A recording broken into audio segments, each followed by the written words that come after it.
ప్రీవియస్గా రిజిస్ట్రేషన్ ఉండి కొత్తగా రిజిస్ట్రేషన్ తీసుకోవాల్సిన వాళ్ళు, లేదా సుమోటో కానీ వాలంటరీ కానీ క్యాన్సిల్ అయిపోయిన రిజిస్ట్రేషన్ తీసుకోవాల్సిన వాళ్ళు ఫైనల్ రిటర్న్ వేయవలసి ఉంటుంది.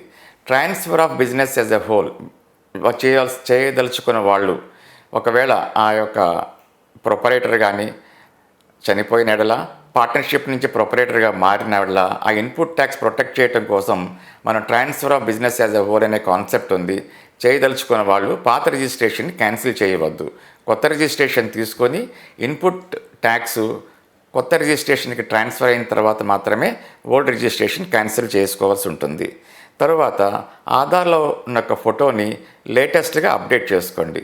మనం ఇచ్చే పాస్పోర్ట్ యొక్క ఫోటో, ఆధార్లో ఉన్న ఫోటో కొంచెం సిమిలారిటీస్ ఉండేటట్లు చూసుకోండి. తర్వాత ఆధారు, పాను, మొబైలు అన్నీ లింక్ అయి ఉండాలి.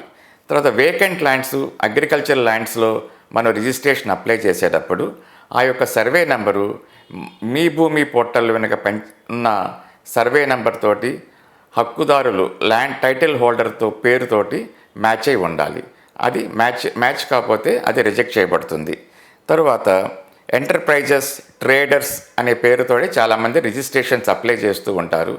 అలాంటి రిజిస్ట్రేషన్స్ ఉన్నప్పుడు అవి ఫీల్డ్ విజిట్ 100% పడే అవకాశం ఉంటుంది. కాబట్టి ఫీల్డ్ విజిట్ ఆఫీసర్కి మనం సహాయ సహకారాలు అందించి సక్సెస్ఫుల్గా ఆ జిఎస్టీ రిజిస్ట్రేషన్ని కంప్లీట్ చేసుకోవాల్సి ఉంటుంది.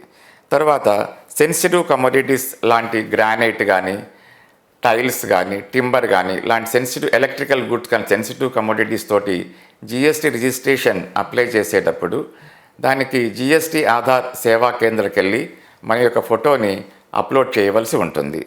తరువాత ఇండెఫినెట్గా జిఎస్టీ డిపార్ట్మెంట్ వాళ్ళు రిజిస్ట్రేషన్ అప్లికేషన్ని పెండింగ్ ఉంచే అవకాశం లేదు. ఎందుకంటే గవర్నమెంట్ టైం లిమిట్ 30 days.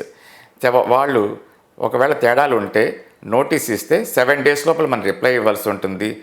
తర్వాత 7 working days లోపల వాళ్ళు రిజెక్షన్ కానీ అప్రూవ్ చేయవలసి ఉంటుంది. కానీ ఇంకా ఫర్దర్ గ్రీవెన్సీస్ ఉంటే GST-CBSE@gov.in మనం గ్రీవెన్సీ రైజ్ చేయొచ్చు.